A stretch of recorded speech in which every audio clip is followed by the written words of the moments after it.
everyone, welcome to the community classroom. This is Dr. Tracey McCarthy, psychologist, attorney, and educator. And what we're going to be talking about today is the Esaw Indian nations. Now, there have been increasing demands from individuals who are demanding that attention be paid to Indian heritage versus ADOS heritage. And so we are going to turn our attention to Indian heritage today. And what we're going to focus on, there seems to be a paradigm, a theory among some YouTubers that many American Indians have Hebrew roots. And so we are going to look at some oral traditions just like we looked at with Africa. And so we're going to look at some oral traditions to see if there is any validity to this assumption regarding Indian nations having Hebrew roots. And so specifically what we're going to look at, we're going to start off with looking at one Indian nation, and then we're going to look at two additional Indian nations. We're going to look at their oral histories and traditions, and we're going to see if there is any correlation between biblical narratives. Again, this is going to be similar to what we did with Africa. Hopefully this will cut down on some of the spamming as people are receiving some of the attention that they are demanding. And so what we're going to do is we're going to look at the oral traditions. We're going to look at a biblical breakdown of the name Esau that is claimed by at least one nation. We're going to look at some research from a researcher who's been engaged or who was engaged in ethnographic research related to the Carolina Indians in the 1700s. And so we're going to look at all of that, and then we're going to look at some depictions of quote-unquote Esau Indians, and then we're going to wrap it up with looking at two other nations that have been in a warlike situation for what seems like forever, where one entity has been despised and enslaved, and these are nations that are, according to oral tradition, descended from twin brothers. So let's get started. And as always, if this video appears on anything other than Dr. Tracey McCarthy, it is stolen and unauthorized.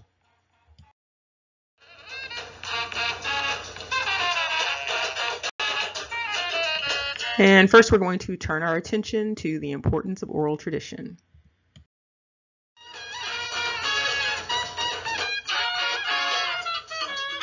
Now we're going to start off with this story, this oral story from some research done by the ethnographer. And the title of this is Esau Was an Indian. And so in this story that's going to be told, you are going to see where this oral tradition, this oral narrative correlates. It's almost a parallel to the biblical discussion of two brothers, Jacob and Esau, and how they were born.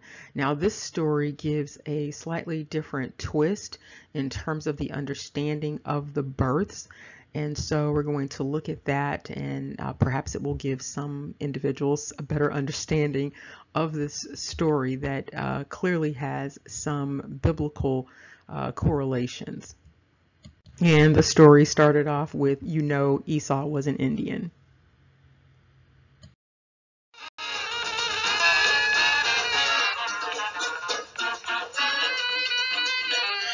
Okay, so let's quickly look at this story. Now, there are certain parts of the oral history that comport with scripture, and then there are some departures. And so in this narrative, there were two brothers. One was Jacob and one was Esau, and their father's name was Abraham. Well, in the Bible, the father is Isaac. And so in this story, it's similar to the Bible, Esau was a hunter and Jacob was a farmer. Now, what this story does is it gives a different explanation for their birth in terms of the birth order. And so in this story, the mother was carrying twins, and one child stuck his hand out first, and the mother tied a red string on the finger for this particular child, but the child did not come out. The child pulled back. And so then the second child came out, and that was Jacob, and Jacob came out all together. And so the mother interpreted this as Jacob was actually the firstborn versus Esau being the firstborn, because Esau only stuck a hand out. And so then the mother preferred Jacob to Esau. Also in the story, the father preferred Esau. And so as the story goes, the father was going to bless the oldest child, and the mother arranged it so that Jacob would receive the blessing instead of Esau, because she believed Jacob to be the actual firstborn. Now, according to the story, when Abraham realized that he had been tricked, he told Esau that, he had blessed the brother because he had been fooled, and then Esau began to cry about this. And in order to console Esau, Abraham explained to Esau, even though Jacob had been blessed, Esau would be able to talk to God. So Esau and Esau's children would be able to talk to God as the alternative.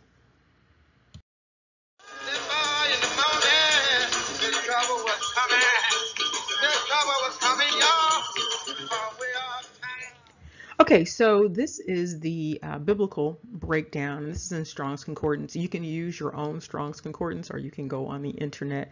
But anyway, so this is the breakdown of Esau's name. And so you can see it's pronounced Esau, and Esau basically means a son of Isaac. And Esau was considered the older brother of Jacob. And there are a few other ways to say Esau, or other ways that Esau is translated. And so you also have what looks like Esaw. Esau is also known as Edom or Edomi. Some people pronounce that I-T-E as it. It is, however, pronounced E, and so it's Edomi.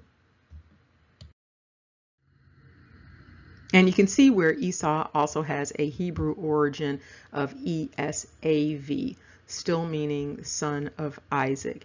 And also it's related to Esaw, and that is also rooted in this definition, meaning to press or to squeeze.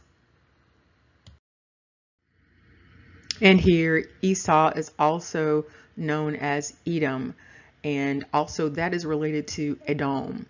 And Edom meaning red, and Edom was considered the older twin brother of Jacob. And another way that this name is spoken or read is Edomi or Edomia. It's also interestingly understood as the name of a condiment. And here you can see the feminine form of it as Odom, and meaning a carnelian. And so if you've ever seen carnelian before, it's sort of a reddish orangish kind of color, and you can look that up. It's actually a stone. And you can see that it's related to other stones, the ruby, the garnet, and other red gemstones.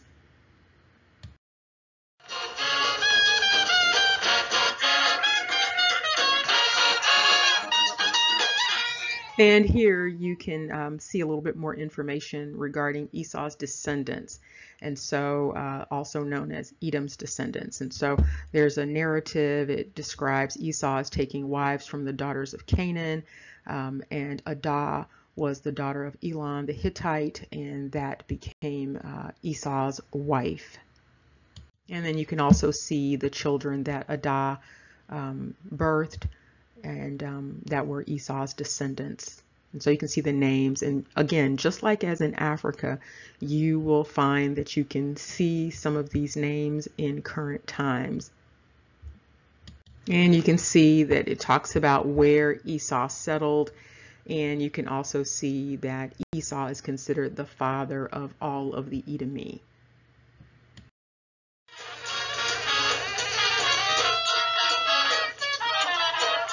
And this is a research fund, memorial research fund, that has plenty of information regarding a lot of research that we've been talking about. So a lot of ethnographic research that Dr. Landis did on Afro-Brazilians, African Americans. You have the Sioux Indians, research in South Africa, Scotland, Spain, Switzerland.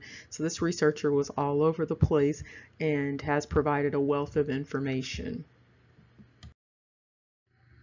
And you can see where you can find more of this information for Ruth Landis. She was born in 1908 and passed in 1991. And so there are resources related to Fisk University and Columbia University that you should be able to find. And again, these are the cultures that she was focusing on. And there is a relationship between these cultures. And here are a few older resources that you can look up to kind of get you started if you're looking for this type of research. And it's in the Smithsonian Library, so that will make it easy. You can see there's information about the Wisconsin Indians, and she did research on Indian lives. And so she did quite a bit of anthropological research that you can find.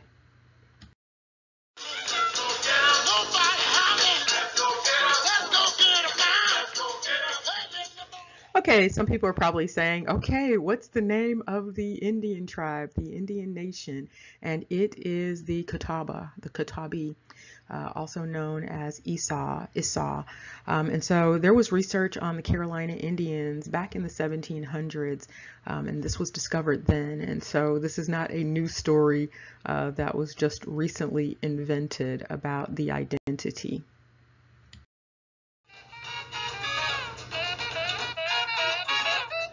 Now, in this instance, the researcher was Lawson, and Lawson was observing the Catawba Nation or Confederacy, and noted that the Confederacy was made up of several tribes. And so inside of the Catawba, they were also known as the Esaw, the Iswa, and you see Esau there, and you see Esau again spelled in two different ways there. And for those out west, also related to the Santee. And so many of these names will look familiar if you're looking for some familiarity here in terms of the other names.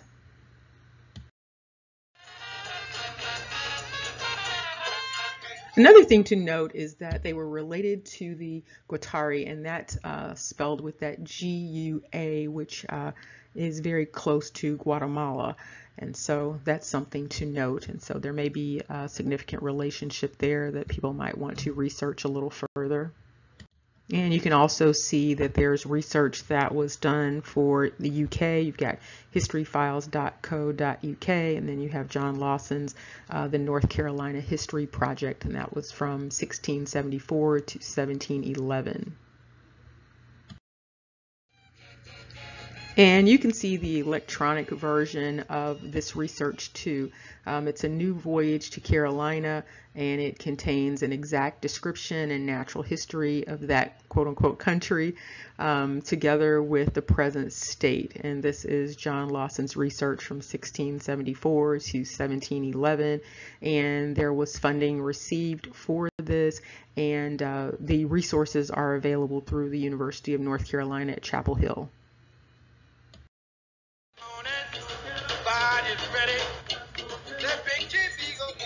Okay, and so you can see some of the excerpts related to the Esaw Indians in this body of research. And so you can see there's a description of the great nation of the Esaw Indians, and he's describing where they reside, where they live, and so he's giving lots of information about their background. There's even a discussion of the types of ducks that are available in Esaw country. And interestingly, the duck that's mentioned, one of the ducks is the scarlet-eyed duck. And so there's again more information regarding the Esaw nation, and they were referred to as the powerful nation of Esaws.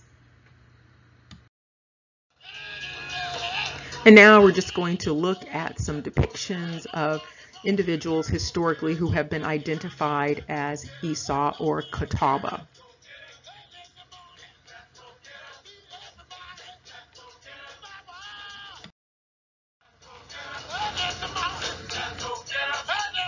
And what you'll notice is that the individuals, even inside of a group, they have different phenotypes, and so they look slightly different. So you can see up top, you see people who are a range of skin colors.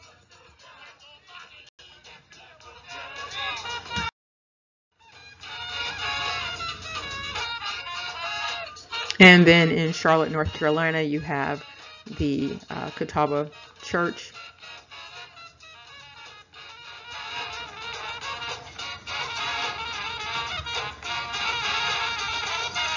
And clearly these individuals don't look like the stereotypical picture that you have of Native Americans or Indians. And again, they come in a range of phenotypes.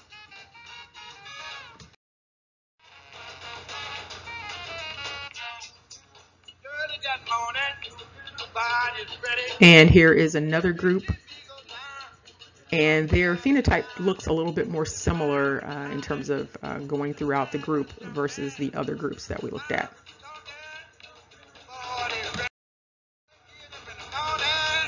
And these are some additional depictions.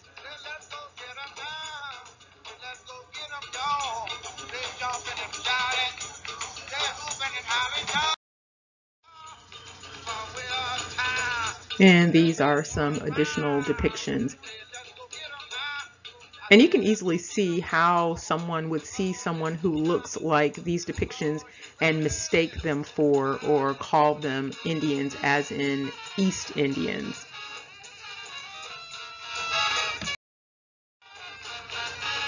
And here we have an older couple, and their phenotype again varies from some of the other phenotypes that we've seen.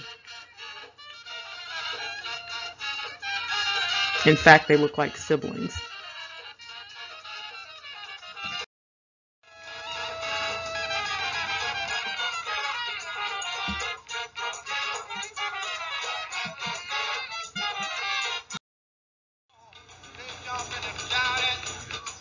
And this is supposed to be a more recent depiction. And again, on the right, you can see the variety in terms of phenotype.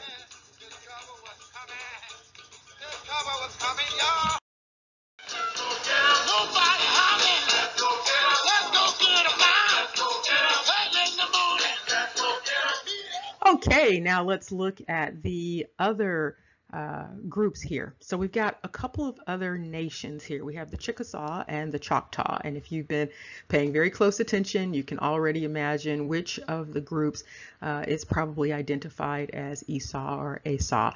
And so we're going to look at another story, another narrative of this twin brother oral history conflict tradition that is in the histories of these two nations.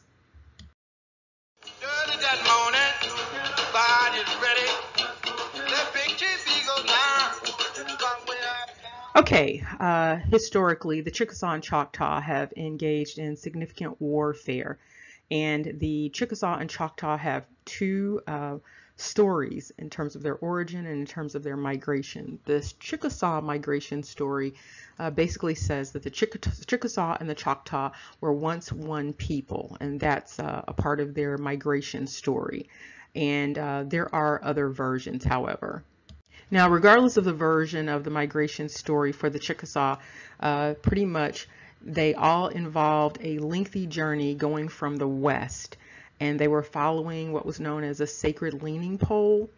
And then there was a split in the two groups. And so in the Chickasaw version, one group stays at the behest of the leader, Choctaw, and the other smaller group follows his twin brother, Chickasaw, and they continue heading east. And so there's a question of whether this separation was because of sibling rivalry, or this idea of a split had already been planted related to having these separate clans. And ultimately, the understanding is that the two groups took on the names of their leaders of these respective brothers. And so one group became the Choctaw and the other group became the Chickasaw.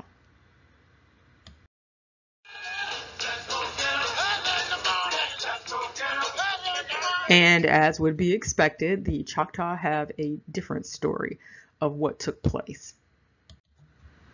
And this story also involves a migration story. So they are also migrating from the west, and there is a quarrel between the two brothers, Choctaw and Chickasaw. And one thing to note is that there was significant conflict between these two groups, and the Chickasaw were known for enslaving the Choctaw or the Choctaw. So they were known for enslaving them. And at one point during the 18th century, the Chickasaw captured 500 Choctaw and killed 1,800. And another thing that the Chickasaw were involved in was selling the Choctaw into slavery so that they would be sent to the sugarcane fields in the Caribbean. And they did this in order to get arms and other resources.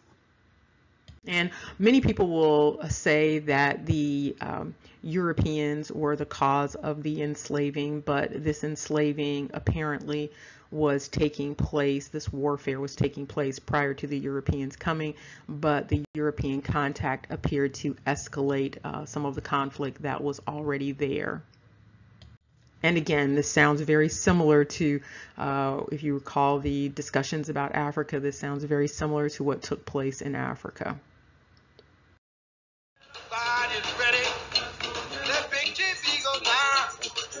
Okay, so we have covered the oral traditions or the oral histories. We've looked at the biblical breakdown of the name Esau and how it relates to the oral stories that the certain Indian nations have.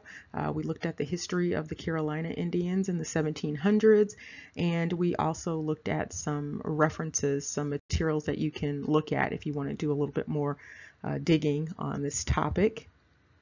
And we've also seen, based upon oral tradition and names, why there might be this conflict between the Chickasaw and the Choctaw. Now, this is very similar. If you remember the discussion about Africa, the situation is very similar. So there were narratives in Africa, West Africa specifically, related to having this Hebrew ancestry. And then when you look at the names, you see that the name has been carried on throughout time. And then you also saw how that name actually came into and translated to a group in the Americas, the Taino. So the Taino actually have a heritage that links up with the Akan. And so you can see how these similarities are, these threads are going through these oral traditions. And one thing people need to remember is that simply because groups might be descended from Abraham, that doesn't mean that they are all what would be considered Esau or Jacob. And so you really need to, we've been talking a lot about lineage, and so we're talking about different lineages. Even though they may descend from a parent, a father, a forefather further back, they are all a part of that ancestry. But when you start branching off, it's like having, you know, two brothers, your father and your father's brother. You all are related, but you branch off into two distinct families. And so you might have the Smiths and the Joneses. And even though the Smiths and the Joneses they're related, they are not necessarily the same. So they may look alike, sound alike, walk alike, talk alike, but they may not be the exact same people. Remember, knowledge is power. Take care and see you soon.